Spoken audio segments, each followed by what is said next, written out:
Me gustan las máquinas antiguas, son una ventana al pasado. Las cosas se hacían bien entonces, para durar demasiado. Un inventor murió hace muchos años, pero su trabajo sigue presente. Y me pregunto, mientras sostengo su obra, ¿qué pasaba por su mente?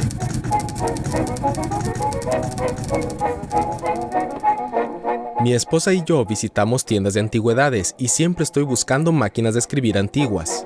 Me he vuelto experto en identificar la forma y tamaño de lo que podría ser una máquina de escribir, como esta pequeña caja negra. La inclinación en la tapa es buena señal. Es una antigua Remington portátil. Reviso el lugar en busca de estuches de la forma y tamaño correctos. Este puede ser uno. Primero pensé que el estuche estaba al revés. No es una máquina de escribir y no estaba al revés. Quizás sea algún tipo de fonógrafo, pero los fonógrafos tienen un brazo y esta cosa no lo tiene. Eso se ve como una bocina, pero no hay cables yendo hacia ella. Pasé un rato descifrando cómo funciona. Es realmente una increíble pieza de ingeniería. La aguja está conectada al cono de bocina. Cuando era niño, alguien me enseñó a tocar un disco con un alfiler de sombrero a través de un pedazo de papel.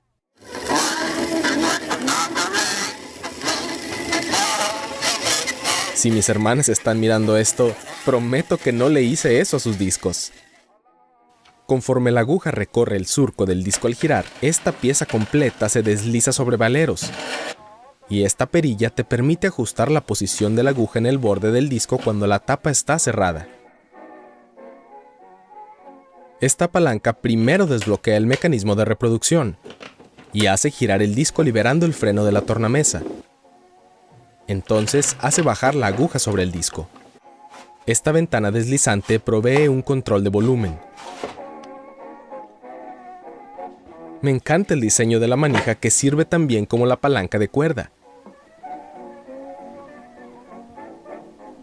Nunca entendí por qué el pestillo está de cabeza.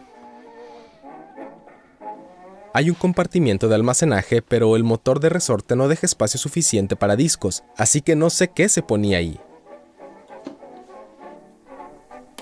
Voy a poner un disco en él y escuchar su sonido.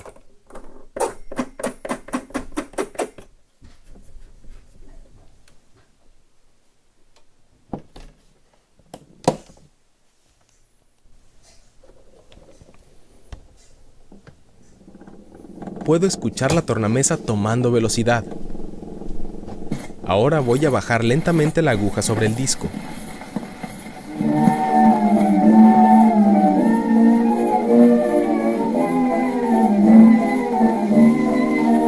Probaré el control de volumen.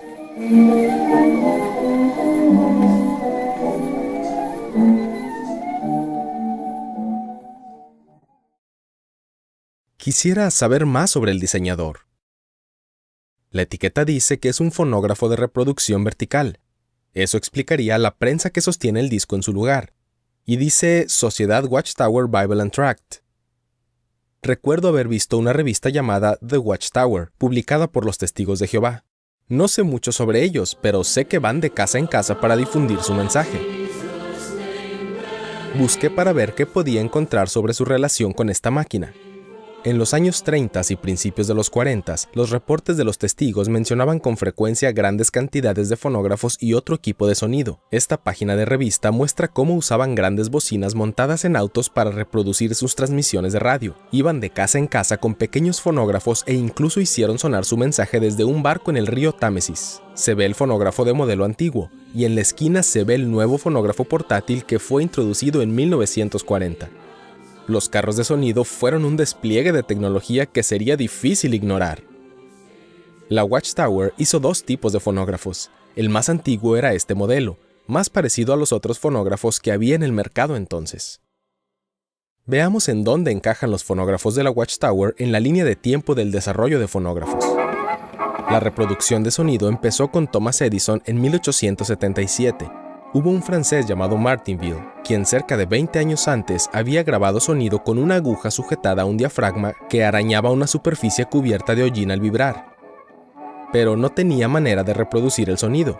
Así que la reproducción práctica del sonido empezó cuando Edison, con una aguja vibrante, hacía una abolladura en una hoja delgada de metal enrollada en un cilindro, el cual podía ser reproducido cuando las marcas en la hoja hacían vibrar la aguja y producían el sonido. El primer fonógrafo que se podía comprar tenía grabaciones con forma cilíndrica, y después salieron las grabaciones en disco, pero todas ellas funcionaban con una aguja que hacía vibrar un pequeño diafragma, el cual era amplificado por un corno tipo megáfono. Después se desarrolló la idea de poner el megáfono dentro del cuerpo del fonógrafo, como se puede ver en este modelo de Victrola portátil. El primer fonógrafo de la Watchtower tenía este diseño, solo que hecho de una forma más simple y utilitaria. Este joven puso su fonógrafo de la Watchtower en un carrito para transmitir su mensaje más cómodamente. Después los testigos construyeron carritos especiales que sostenían los reproductores y literatura. La radio y la amplificación electrónica se volvió popular a fines de los 20s y durante los 30s, y se deshicieron de los cornos para usar bocinas dinámicas con el cono de papel. Es una innovación interesante el pensar en conectar la aguja directamente al cono de papel sin ningún componente electrónico de por medio. Todo su diseño es realmente brillante cuando consideras para qué se diseñó. La tecnología de baterías en ese tiempo era insuficiente, y pedir al amo de casa que conectara un fonógrafo eléctrico dentro de su casa no hubiera tenido mucho éxito. Incluso el estilo encaja genial con el propósito. Por fuera tiene una apariencia de alta tecnología, pero por dentro es muy sencillo y práctico. Nada ornamentado como lo eran la mayoría de las máquinas comerciales de la época.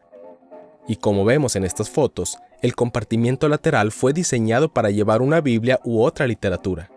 Escuchemos a esta máquina reproducir el sonido para el que fue construida.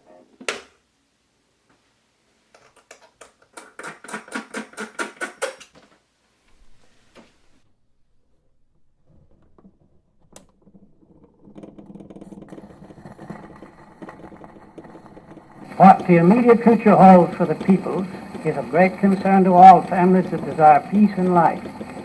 The prospect looks dark to those who desire righteousness.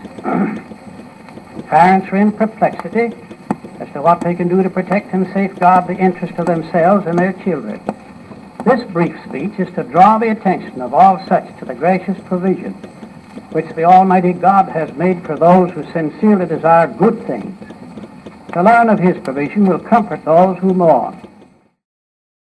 Al escuchar una máquina antigua, siempre es emocionante poder ver los dibujos de la patente. Sorprende ver lo mucho que estos dibujos de patente se parecen al producto final. Eso de hecho nos da una pista sobre el tiempo en el que se desarrolló esta máquina y su solicitud de patente. Sabemos que este modelo fue introducido por los testigos en su asamblea a finales de 1940. Este dibujo es una solicitud de patente realizada previamente ese mismo año.